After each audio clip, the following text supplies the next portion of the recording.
जब मुझसे कोई झूठ बोलता है तब मुझे बहुत गुस्सा आता है। जब कोई पंक्चुअल नहीं होता, अपने बताए समय पर आता नहीं है या अपने बताए समय पर काम नहीं पूरा करता, तब भी मुझे बहुत गुस्सा आता है। जब कोई अपने रूल्स फॉलो नहीं करता, तब भी मुझे बहुत गुस्सा आता है, चाहे वो सोशल रूल्स ही क्यों ना हो। आपके साथ भी बहुत बार ऐसे सिचुएशंस आते होंगे जहां आप बहुत इंपॉर्टेंट मीटिंग में होते होंगे और आपके पास कोई फ़ोन आ जाता होगा। सर, आप फोर व्हीलर चलाते हैं, हमारे पास आपके लिए एक ऑफ़र है। तब आप खुंदक में कहते होंगे कि नहीं, मैं तो घुड़सवारी करता हुआ ऑफिस आता हूँ। यदि आप ट्रैफिक में जा रहे हों और अपनी गाड़ी सही तरीके से चला रहे हों, पीछे से कोई आकर धक्का मार दे, तो आपको ज़रूर गुस्सा आता होगा और आप निकल के बोलते होंगे या बोलना चाहते होंगे, जब गाड़ी चलानी नहीं आती तो चलाते क्यों हो। जब इमेजिन कीजिए कि हस्बैंड और वाइफ का बहुत ही ज़ोरदार झगड़ा हो रहा हो और एक फ़ोन आता है, मैडम लोन चाहिए, तो वाइफ गुस्से में कहती है नहीं, दूसरा पति चाहिए। ऐसे बहुत सारे सिचुएशंस होते हैं जो हमें ट्रिगर करते हैं और हमें गुस्सा आ जाता है, जिसके लिए या तो बाद में हम हंसते हैं या हम पछताते हैं, रिग्रेट होता है और हमें लगता है कि बेकार ही वो गुस्सा किया हमने, उसकी उतनी ज़रूरत नहीं थी। तो आज जो मैं आपके साथ शेयर करने जा रही हूँ, 3 golden rules to control your anger. Actually ये मैंने अपने आप पे भी इम्प्लीमेंट किया है, तो ये बहुत he tried and tested rules है और मैं बहुत हद तक सक्सेसफुल भी रही हूँ। तो मैं ये चाहती हूँ कि आप भी इन तीनों रूल्स को फॉलो करें और अपने गुस्से को कंट्रोल में करना सीखें।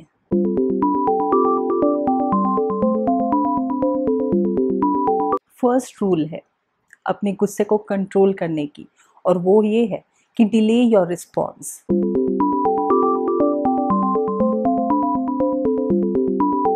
बहुत बार ऐसा होता है कि हम किसी सिचुएशन से या किसी आदमी से ऐसे हम अनॉयड हो जाते हैं, गुस्से में आ जाते हैं कि उसके कुछ बोलने के साथ ही हम तुरंत अपना रिस्पॉन्स दे देते हैं और वो गुस्से में होता है। गुस्से से एक्चुअली किसी का फ़ायदा नहीं होता। ना तो जिस पे हम गुस्सा कर रहे हैं उसका कोई फ़ायदा होता है, ना तो हमारा कोई फ़ायदा होता है। हमारा ब्लड प्रेशर हाई हो जाता है, कितनी बार हमें हेडेक शुरू हो जाता है, हमारा दिन भर का मूड ऑफ हो जाता है। यदि हमने दिन में यदि कुछ अच्छा प्लान बनाया होता है वो स्पॉइल हो जाता है, हमारा हार्ट बीट बढ़ जाता है।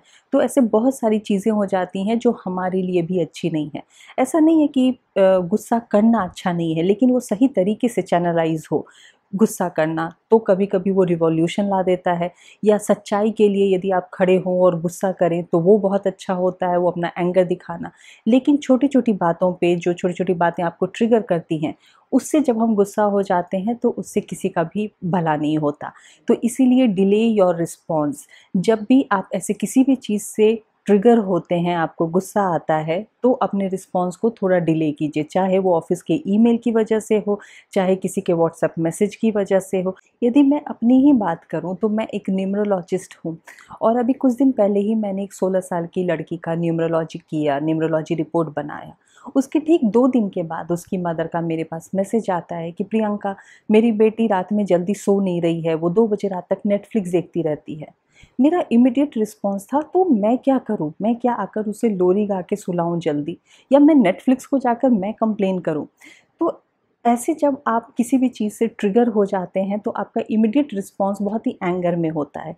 लेकिन मैंने अपने रिस्पॉन्स को थोड़ा डिले किया, मैंने उस मैसेज को सेंड नहीं किया और फिर तब जब मैंने सोचा तो मैंने रियलाइज़ किया कि ये एक कंसर्न्ड मदर है, जो कि अपने बच्चे के लिए परेशान है और इसीलिए वो मुझे मैसेज कर रही है। फिर मैंने उन्हें रिप्लाई किया कि ये उसकी एक हैबिट है जो धीरे-धीरे जाएगी, इसके लिए आपको भी थोड़ा वर्क करना पड़ेगा, थोड़ा पेशेंटली उसके साथ ट्रीट करना पड़ेगा और उसे धीरे-धीरे समझाना पड़ेगा और उसे भी धीरे-धीरे ये बात समझनी पड़ेगी।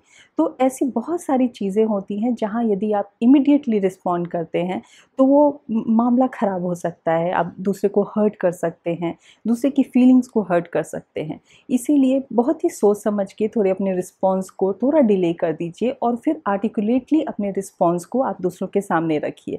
इससे आप अपना मैसेज भी दे पाएँगे और अपना एंगर भी आप कंट्रोल कर पाएँगे। दूसरा रूल है अपने एंगर को कंट्रोल करने का, एंटिसिपेट द सिचुएशन।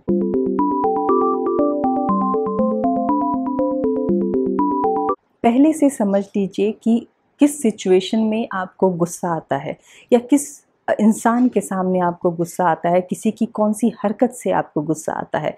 ऐसे सिचुएशन को आप पहले से ही यदि एंटिसिपेट कर लेते हैं, तो आप अपने जो भी आपका रिस्पॉन्स होता है, उसे आप पहले से ही रिहर्स कर लेते हैं और रिहर्स करने की वजह से वो बहुत ही आर्टिकुलेट होता है, बहुत ही सिस्टमैटिक होता है और आप जो भी कहना चाहते हैं, वो बात भी सामने रख सकते हैं और सही तरीके से भी रख सकते हैं। क्योंकि कई बार आपकी बातें बुरी नहीं होती, लेकिन उसे बोलने का तरीका लोगों को बुरा लगता है।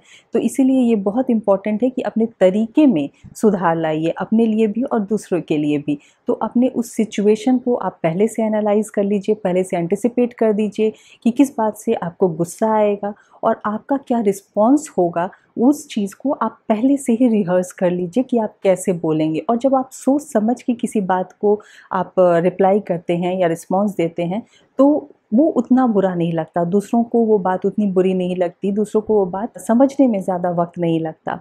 तो इससे आपका भी फ़ायदा है, क्योंकि गुस्सा होने से एक्चुअली किसी का भी फ़ायदा नहीं होता। थर्ड रूल है, रिज़ॉल्व योर प्रॉब्लम।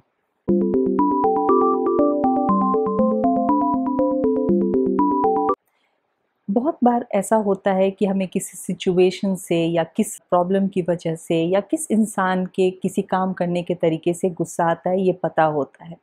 तो क्यों ना हम जब अच्छे माहौल में बैठे हैं, शांति के साथ बैठे हैं, तो उस प्रॉब्लम को हम सॉल्व करने की कोशिश करें, ताकि आगे वो गुस्सा ना आए। बहुत बार ऐसा कपल्स के बीच में भी होता है कि एक ही बात पर बार-बार गुस्सा होना, एक ही बात पर बार-बार झगड़े होते हैं। वो बात इश्यू, एक ही पुराना इश्यू फिर से उनकी लाइफ में आ जाता है और फिर दोनों झगड़ने लगते हैं। इसीलिए जब आप अच्छे मूड में हो, अच्छे माहौल में हो, आपका मन शांत हो, तब उस इश्यू को आप एड्रेस कीजिए और उसका सॉल्यूशन ढूँढिए, ताकि उस पे आप झगड़ा करके अपने रिलेशनशिप को बेटर ना करें।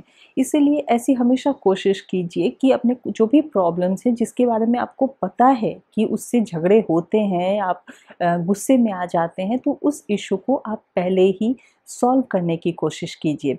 क्योंकि आप दूसरों के लिए चाहे जितना भी अच्छा कर लें, लेकिन यदि आपने एक बार किसी को गलत तरीके से कुछ बोला या आपने उस पर गुस्सा दिखाया, तो ज़िंदगी भर उसके दिमाग में आपका वो इमेज रह जाता है कि आपने गुस्सा किया था। वो सारी अच्छाई आपकी फिर भूल जाते हैं। इसीलिए अपने इमेज को भी सँभाल के रखने के लिए अपने गुस्से पे कंट्रोल करना बहुत ज़रूरी है। बहुत बार वर्क प्लेस में भी देखा जाता है कि 2 कलीग के बीच में क्लैश ऑफ ओपिनियन की वजह से झगड़े हो जाते हैं।